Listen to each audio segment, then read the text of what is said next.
Hello everyone, स्वागत है आपका हमारी आज की इस वीडियो में। तो पब्लिक सेक्टर बैंक की जो हमने सीरीज़ स्टार्ट की है, तो आज इस सीरीज़ में हम पढ़ने जा रहे हैं बैंक ऑफ इंडिया के बारे में, जो 6th largest public sector bank है। तो चलिए स्टार्ट करते हैं आज की वीडियो। बैंक ऑफ इंडिया की स्थापना 7 सितंबर 1906 को मुंबई के कुछ प्रतिष्ठित बिजनेसमैन ने की, जिनमें प्रमुख थे सर सेसून डेविड। 1921 में बैंक ऑफ इंडिया ने बॉम्बे स्टॉक एक्सचेंज के साथ एक एग्रीमेंट किया कि बीएसई के जो क्लीयरिंग हाउस ऑपरेशन है उनको बैंक ऑफ इंडिया मैनेज करेगा।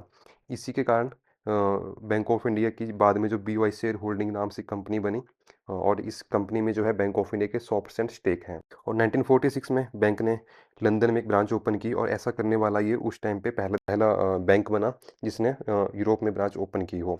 1969 में जब फर्स्ट वेव ऑफ नेशनलाइजेशन आई थी, उस टाइम पे 13 अन्य बैंकों के साथ बैंक ऑफ इंडिया का भी नेशनलाइजेशन हुआ।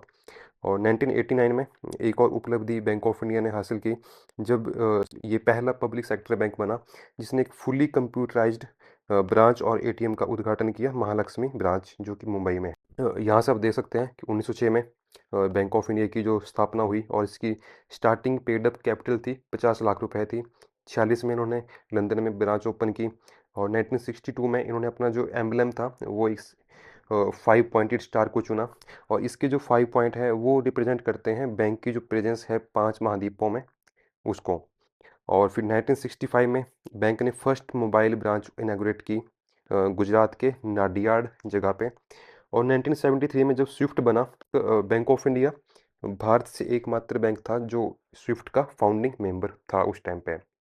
और 1988 में महालक्ष्मी ब्रांच जो ओपन की, फुली कंप्यूटराइज्ड वो था। और इसके बाद 2016 में बैंक ने अपनी 5000वीं ब्रांच सोलापुर जोन में ओपन की। और 2020 में बैंक ने अपना 10 ट्रिलियन का जो बिजनेस मिक्स था वो क्रॉस किया। और अभी 2025 में बैंक का जो बिजनेस मिक्स है वो 15 लाख करोड़ क्रॉस कर चुका है। अगर बात करें फॉरेन ब्रांचेस की, तो बैंक ऑफ इंडिया की फॉरेन में काफ़ी ब्रांचेस हैं। इवन एसबीआई और बैंक ऑफ बड़ौदा के बाद बैंक ऑफ इंडिया ही है जिसकी फॉरेन में सबसे ज़्यादा ब्रांचेस हैं। इसके फॉरेन में 45 ऑफिसेज हैं, जिनमें से 22 ब्रांचेज हैं जो इनकी अपनी ब्रांचेज हैं, एक रिप्रेजेंटेटिव ऑफिस है, 4 सब्सिडियरीज हैं और एक जॉइंट वेंचर है।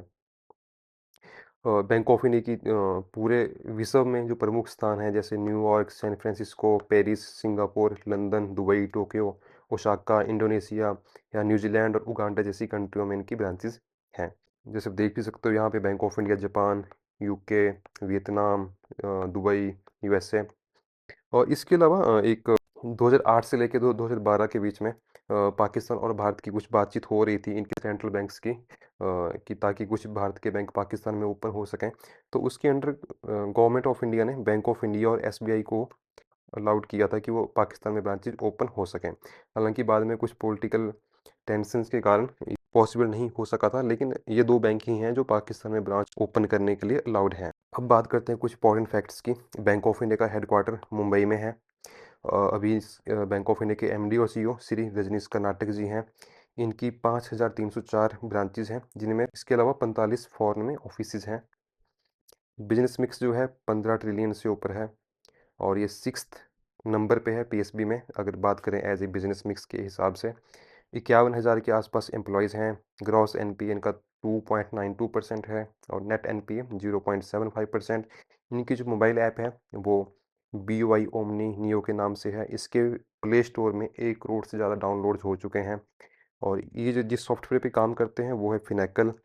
और अभी ये देश के 49 जिलों में लीड बैंक की भूमिका अदा कर रहे हैं। उसके अलावा ये झारखंड में एसएलबीसी हेड भी हैं। और ये जो हैं देश में 3 ग्रामीण बैंकों को स्पॉन्सर करते हैं, जिनमें आपका उत्तर प्रदेश का आर्यवर्त बैंक, एमपी का मध्य प्रदेश ग्रामीण बैंक और महाराष्ट्र का विदर्भ कोंकण ग्रामीण बैंक है, जिनको ये स्पॉन्सर कर रहे हैं। अब बात करते हैं बीओआई या क्या ये स्लीपिंग जायंट है, क्योंकि बहुत बड़ा नाम होता था पहले, आज भी बहुत बड़ा नाम है, लेकिन आज की डेट में कुछ बैंक जो हैं वो इनसे अगर बात करें एज ए बिजनेस मिक्स के हिसाब से और ब्रांचेस के हिसाब से तो काफ़ी आगे निकल चुके हैं। उसका मेन रीज़न ये है मर्जिंग बैंक ऑफ इंडिया में कभी भी कोई बैंक मर्ज नहीं हुआ है। 1990 से पहले कोई छोटे-मोटे बैंक को छोड़ दें, तो कोई बैंक इसमें मर्ज नहीं हुआ है। वहीं पे अगर बात करें कि अभी ये जैसे हमने वीडियो के स्टार्ट में बात की थी कि छठा सबसे बड़ा बैंक है, लेकिन पहले इसकी रैंकिंग थोड़ी अच्छी थी। और पहले जो आप जैसा आप देखोगे, ये 19 के फिगर हैं 2019 के। पीएनबी का जो उस टाइम बिज़नेस था 11.82 ट्रिलियन और बैंक ऑफ इंडिया का 9 ट्रिलियन, ज़्यादा फ़र्क नहीं था। वैसे कैनरा बैंक का भी इतना ही था, ऑलमोस्ट ज़्यादा फ़र्क नहीं था। और यूनियन बैंक ऑफ इंडिया जिसका फिगर कम थे बैंक ऑफ इंडिया से 7 ट्रिलियन था, जबकि बैंक ऑफ इंडिया का 9 ट्रिलियन था उस टाइम पे। लेकिन यूनियन बैंक ऑफ इंडिया में 2 बैंक मर्ज हो गए, तो ये बैंक बैंक ऑफ इंडिया से बड़ा बन गया। अगर बात करें फ्यूचर अहेड, तो अभी जैसे रिसेंटली फाइनेंस मिनिस्ट्री की मीटिंग हुई थी मंथन के नाम से, उसमें गवर्नमेंट का जो फोकस है कि 2 बड़े बैंक तैयार करने हैं। तो अगर बात करें तो बैंक ऑफ इंडिया और इंडियन बैंक, ये बैंक आपके बड़े बैंकों में भी शामिल नहीं होते, लेकिन छोटे बैंक भी नहीं हैं। इनको हम बोल सकते हैं मिड साइज़ बैंक हैं दोनों ही। तो चांसेस काफ़ी हैं कि जैसे छोटे बैंक हैं Indian overseas bank, UCO bank या पंजाब एंड सिंध बैंक, तो इन बैंकों के मर्जर होने के खासकर बैंक ऑफ इंडिया में संभावना ज़्यादा है। उसके अलावा संभावना ये भी है कि बैंक ऑफ इंडिया किसी बड़े बैंक में मर्जर हो सकता है, जैसे पीएनबी या यूनियन बैंक ऑफ इंडिया। जो कि आने वाला टाइम ही बता पाएगा कि क्या होता है। चलिए, ये था आज की इस वीडियो में। अगली वीडियो में हम फिर से मिलेंगे किसी एक और बैंक के साथ। तब तक जय हिंद।